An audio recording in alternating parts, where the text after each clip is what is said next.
हमारे देश में हर दिन 3,500 लोग सिर्फ टोबैको कंजप्शन की वजह से मर जाते हैं। अगर ईयरली डाटा देखा जाए तो 17 से 18% डेथ सिर्फ टोबैको कंजप्शन की वजह से हमारे देश में होती है।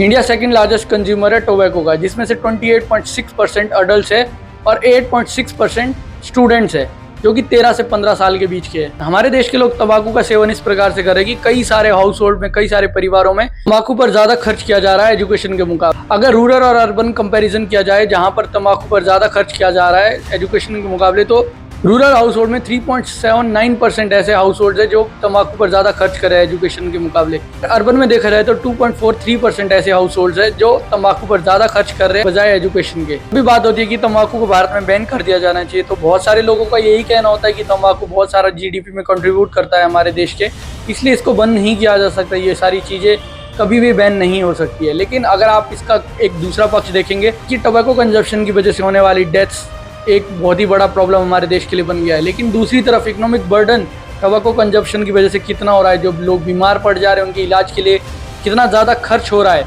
अगर एक आंकड़े के हिसाब से देखा जाए तो 1.77 लाख करोड़ रुपए खर्च करने पड़ते हैं हर साल तंबाकू की वजह से होने वाले बीमार लोगों के ऊपर, उनके इलाज के लिए और उनकी देखभाल के लिए। अगर टोटली मिला के देखा जाए तो ये हमारे जीडीपी का पूरा 1% है जो तंबाकू से होने वाले इकोनॉमिक बर्डन पे ही खर्च हो रहा है। अगर दूसरी तरफ टोबैको से आने वाले रेवेन्यू की बात की जाए, एक्साइज टैक्स रेवेन्यू से जो टैक्स आता है वह 72,788 करोड़। इसमें कोई बात का शक नहीं है कि तंबाकू भारत के जीडीपी में काफ़ी ज़्यादा कंट्रीब्यूट करता है और इसकी जो मार्केट कैप है वो बहुत बड़ी है, मार्केट वैल्यू बहुत बड़ी है।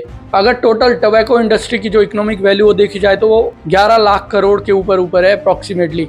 यहाँ पर सरकार को खासतौर से ध्यान देना होगा। एक तो टोबैको लोगों को प्री मैच्योर डेथ की तरफ ले जा रहा है, जो लोगों की कंपैटिबिलिटी है, लोगों का जो काम करने का क्षमता है उसको कम कर रहा है, और दूसरी तरफ इकोनॉमिक बर्डन भी लोगों के ऊपर और सरकार के ऊपर काफ़ी ज़्यादा पड़ रहा है इस वजह से।